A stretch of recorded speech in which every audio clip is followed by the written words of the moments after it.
সবাইকে নমস্কার। আমি জিরানিয়া সাব ডিভিশনের এসডিএম তথা ইলেকট্রাল রেজিস্ট্রেশন অফিসার। আমি আজকে জিরানিয়া সাব ডিভিশনের সমস্ত ভোটারদের অবগতির জন্য কিছু কথা বলবো এবং প্রেস মিটের আয়োজন করেছি। তো আপনারা নিশ্চয়ই অবগত আছেন, আমাদের চিফ ইলেকশন অফিসার ত্রিপুরার উনি প্রেস মিট করেছেন। গত 10 তারিখে আমাদের মাননীয় ডিস্ট্রিক্ট ম্যাজিস্ট্রেট কালেক্টর উনিও একটা প্রেস মিট করেছেন। মূলত 2-3টে ইস্যুতেই আপনাদেরকে আজকে আমি অভিজ্ঞতার জন্য বললাম। সেটা হলো, এই বছর আগস্টের 2 তারিখ থেকে আমাদের জিরানিয়া সাব ডিভিশনের সমস্ত বিরুরা সমস্ত ভোটারদের বাড়ি বাড়ি যাচ্ছে একটা নতুন ফর্মে নতুন তথ্য আনার জন্য। তো আধার নাম্বার কালেকশন করার জন্য যদি কেউ আধার নাম্বার না দিতে চায়, তাহলে 8টা অল্টারনেটিভ ডকুমেন্টের জেরক্স কপি আনার কাজ চলছে। আমাদের প্রায় 60% কাজ শেষ হয়ে গেছে, আর বাকি কিছু কাজ এর মধ্যেই শেষ হয়ে যাবে। এছাড়া আমাদের এই জিরানিয়া সাব ডিভিশনের মধ্যে প্রায় 36,000 বাড়ি আছে। 36,000 বাড়ির মধ্যে সমস্ত বিএলওরা যাচ্ছে এবং যাবে। আমাদের মোট ভোটার আছে এখন পর্যন্ত 1,44,353 জন। 3টা বিধানসভা ক্ষেত্র এই জিরানিয়া মহকুমার অন্তর্গত। 5 খয়েরপুর বিধানসভা কেন্দ্র, 10 মজলিশপুর বিধানসভা কেন্দ্র, 11 মান্দাইজ বাজার এসটি বিধানসভা কেন্দ্র। আমাদের 4 তারিখ থেকে শুরু হয়ে গেছে। যদি কোনো পোলিং স্টেশনের ভোটার সংখ্যা 1500 বা তার অধিক হয়, বেশি হয়, সেই পোলিং স্টেশনকে দুভাগ করা বা রেশনালাইজেশন করা। আমরা ইতিমধ্যে 2 তারিখের আগেই আমরা বিগত 29 জুলাই এবং 30 জুলাই সমস্ত বিএলওদেরকে নিয়ে আমরা মিটিং করেছি। পরবর্তী সময়ে আমরা সাব ডিভিশনাল লেভেল পলিটিক্যাল পার্টিদের নিয়েও মিটিং করে তাদেরকে সমস্ত জিনিস আমি অবগতি করিয়েছি। আরেকটা জিনিস হলো, প্রতি বছর আপনারা জানেন রিভিশনাল হয়, ভোটার লিস্ট তালিকার সংশোধনী আসে। এই বছর এই সংশোধনীতে আসবে 9 নভেম্বর 2022। এই ড্রাফট পাবলিকেশন হবে 9 নভেম্বর 2022। ড্রাফট পাবলিকেশনের উপরে দাবি এবং আপত্তি জানানো যাবে ডিসেম্বরের 8 তারিখ। 9 তারিখ নভেম্বরের 9 তারিখ থেকে ডিসেম্বরের 8 তারিখ অবধি। তারপরে স্পেশাল ক্যাম্পেইন ডেট আছে 19/11/2022, 20/11/2022, 3/12/2022, 4/12/2022। এবং আমরা এই সমস্ত দাবি আপত্তির নিষ্পত্তি করব ডিসেম্বর 26, 2022-এর মধ্যে। আমাদের আগামী বছরের ভোটার তালিকা, ফাইনাল ভোটার তালিকা, মূল ভোটার তালিকা সেটা প্রকাশ হবে 5 জানুয়ারি 2023। এইবার কিছু নতুনত্ব আনা হয়েছে। যাদের বয়স 1/1/2023-এ 18 বছর হবে, অন্যান্যবারের মতো ওরা তো দরখাস্ত করবেই 6 নম্বর ফর্মে। যাদের বয়স 18 হয়নি, এপ্রিল মাসের 1 তারিখ হয়নি, জানুয়ারির 1 তারিখ হয়নি, এপ্রিল মাসের 1 তারিখ হবে, 18 বছর, ওনারাও দরখাস্ত করতে পারবেন অ্যাডভান্স। যাদের বয়স 18 হবে 1 জুলাই 2023, তারাও করতে পারবেন অ্যাডভান্স।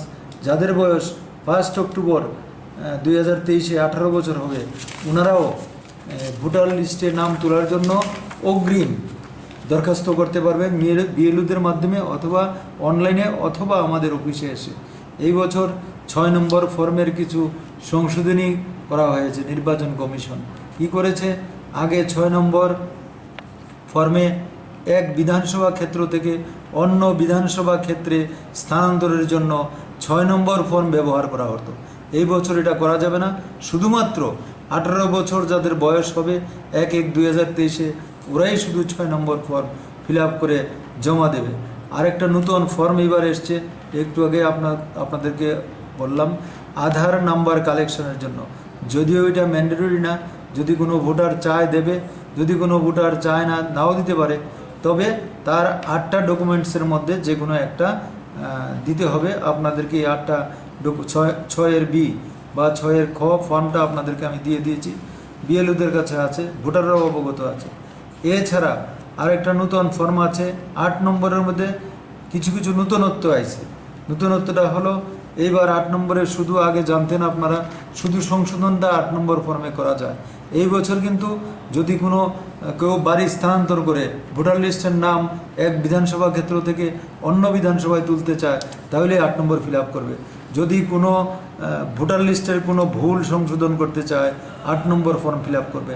যদি কোনো ভোটার আইডি কার্ড সে রিপ্লেস করতে চায় সেটাও 8 নম্বর ফর্মে দেবে। পিডাব্লিউডি ভোটার কোনো দিব্যাঙ্গ ব্যক্তি যদি থাকে তার ভোটার লিস্টে নিউলি মার্ক করার জন্য এই 8 নম্বর ফর্মটা দেওয়া আছে। এছাড়া 7 নম্বর ফর্মে আগে এলাকায় থাকে না, এইরকম মারা গেছে এরকম বলে অবজেকশন দেওয়া যেত। এখন কিন্তু অবজেকশন দিলে কোনো মৃত ব্যক্তির নাম ডেথ সার্টিফিকেট ছাড়া কাটা যাবে না।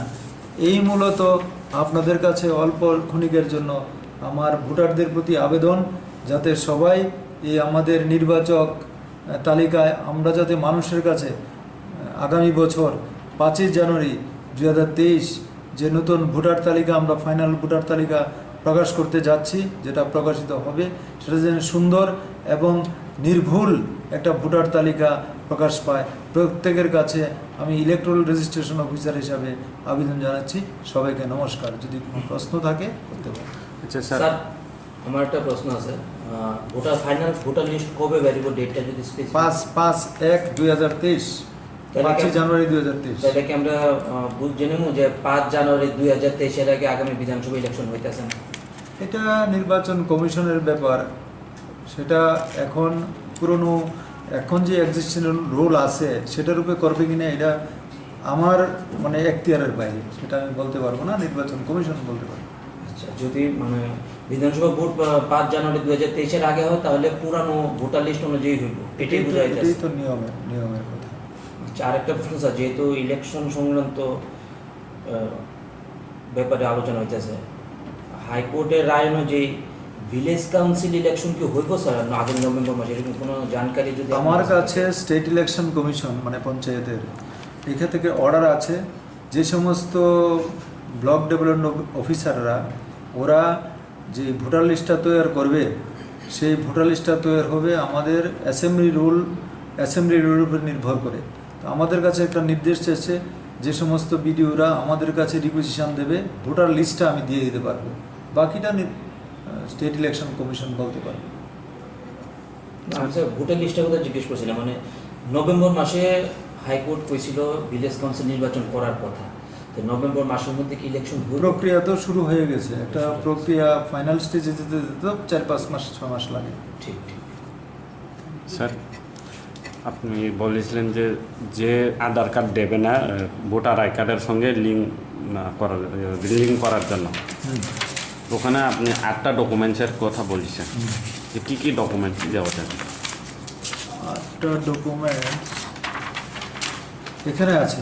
যদি কেউ আধার কার্ডের নম্বর বা আধার কার্ড না দিতে চায়, রেগা প্রকল্পের জব কার্ড দিতে পারে, ব্যাংক বা পোস্ট অফিসের পাসবই দিতে পারে, লেবার কার্ড দিতে পারে, ড্রাইভিং লাইসেন্স দিতে পারে, প্যান কার্ড দিতে পারে, এনপিআর আওতায় আরজিআই দ্বারা জারিত স্মার্ট কার্ড যদি থাকে দিতে পারে, ভারতীয় পাসপোর্ট দিতে পারে, ছবিসহ পেনশনের বই দিতে পারে, রাজ্য কেন্দ্র সরকার রাষ্ট্রীয় সংস্থা সরকারি কোম্পানি দ্বারা প্রদত্ত কোনো আইডেন্টি কার্ড দিতে পারে, এমপি এমএলএ এমএলসিদের প্রদত্ত সরকারি পরিচয়পত্র দিতে পারে, ভারত সরকারের সামাজিক ন্যায় ও সশক্তিকরণ মন্ত্রক দ্বারা জারি করা ইউনিক আইডেন্টি কার্ড ইউডিআইডি যাকে বলে সেটাও দিতে পারে, যে কোনো একটা দিলেই চলবে।